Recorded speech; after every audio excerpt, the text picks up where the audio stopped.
बिस्मिल्लाहिर्रहमानिर्रहीम, अस्सलाम वालेकुम। कैसे हैं आप सब? उम्मीद है आप सब ठीक होंगे। तो जी, आज मैं बहुत ज़बरदस्त शाइनी चॉकलेट सिरप की रेसिपी लेकर आई हूँ और ये बाज़ार के ब्रांडेड चॉकलेट सॉस से किसी भी तौर पे कम नहीं है। अगर आप किसी को ये टेस्ट कराएँ बताए बगैर कि ये होममेड है, तो वो जज ही नहीं कर पाएगा कि ये आपने घर में बनाया है। और उम्मीद है आपको ये रेसिपी लाज़मी अच्छी लगेगी। चलिए जी, रेसिपी स्टार्ट करते हैं। बिस्मिल्लाहिर्रहमानिर्रहीम। सबसे पहले हमने 3/4 कप चीनी ऐड की है। फिर हमने कोको पाउडर ऐड करना है 1/4 कप। अब हम इसके अंदर 2 कप दूध ऐड करेंगे जो 500 ml बनेगा, या आप अपने घर का फ्रेश मिल्क भी ऐड कर सकते हैं। उसके बाद जी आपने इसको अच्छा सा मिक्स करना है ताकि इसके लम्स सारे ख़त्म हो जाएं। और अभी आपने फ्लेम ऑन नहीं करना। जब ये अच्छा सा मिक्स हो जाएगा तब आपने इसको जी मीडियम टू लो फ्लेम पे रखते रहें। अब आपने इसको कंटिन्यूसली चम्मच चलाते रहना है, क्योंकि ये अगर आप से रख के चले जाएंगे तो इसके जलने का भी खतरा होता है।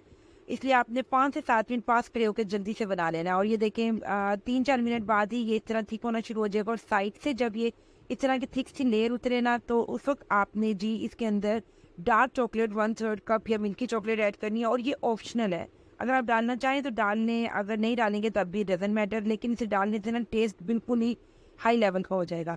और आपने फिर इसको चलाते रहना है और पास खड़े रहना है, क्योंकि हमने इसमें दूध ऐड किया है। अगर हम इसे रख के चले गए तो वो बन भी सकता है। ये देखें जी, मैंने स्पून टेस्ट किया है तो ये देखें जिस तरह मैंने इसमें फिंगर से कट लगाया है, तो लेकिन वो आपस में मिक्स नहीं हुआ। इट्स मीन ये डन है।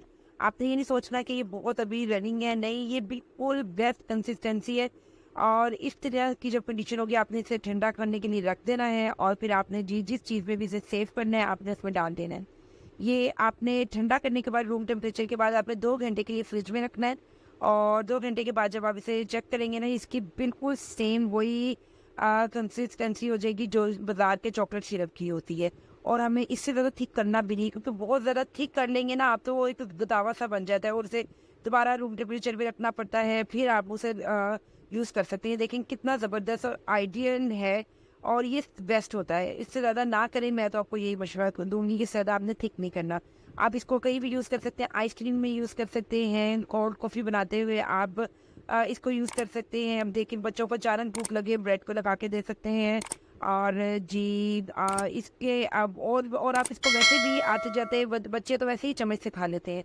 और उम्मीद है आपको मेरी रेसिपी अच्छी लगी होगी। अच्छी लगी है तो